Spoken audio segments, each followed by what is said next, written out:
ወላጆች ልጆቻቸው የሚጥል ህመም ሲያጋጥማቸው በቤት ውስጥ ምን ማድረግ አለባቸው የሚለው ጥያቄ ሊነሳ ይችላል።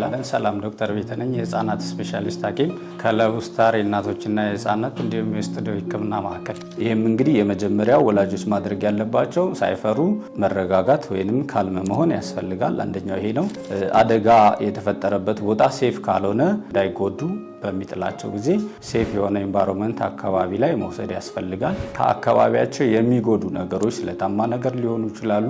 እነሱ ካሉ እነሱን ማንሳት። ከዛ ደግሞ ኢመርጀንሲ ለምሳሌ ከ5 ደቂቃ በላይ የሚሆን ከሆነ አምቡላንስ ጠርቶ ወደ ህክምና ቦታ መውሰድ ያስፈልጋል። ሌላኛው የወላጆች ጥያቄ የሚሆነው እነዚህ የሚጥል ህመም ያለባቸው ልጆች ትምህርት መማር ይችላሉ ወይ፣ ጨዋታ መጫወት ይችላሉ የሚለው ጥያቄ ሊነሳ ይችላል። ይሄ በትክክለኛ ሁሉንም ነገር ማድረግ ይችላል። ይሄ ምንድነው? ህክምናው ማድረግ ወይንም ህመሙን የሚጥል ህመሙን መቆጣጠር ያስፈልጋል። ከዛ ውጭ ግን እንደ ማንኛውም ልጅ መማር ይችላሉ፣ እንደ ማንኛውም ልጅ መጫወት ይችላሉ። ከዛ ውጭ ግን ጥንቃቄ የሚያስፈልጉ መጫወቻዎች ወይንም የስፖርት አክቲቪቲዎች አሉ። እነሱ ምንድናቸው? ግጭት የሚፈጥሩ ለምሳሌ የእግር ኳስ፣ የባስኬት ኳስ ግጭት ስለሚፈጥሩ ጥንቃቄ ሊያስፈልግ ይችላል። ከዛም በተጨማሪ ዋናም ሲዋኙ ላይፍ ጋርድ ያለበት ቦታ መሆን አለበት። እነዚህን ጥንቃቄ ማድረግ ያስፈልጋል እንጂ ማንኛውም የስፖርት አክቲቪቲ ማድረግ ይችላሉ። ስለዚህ ወላጆች ማንኛውም የሚጥል ህመም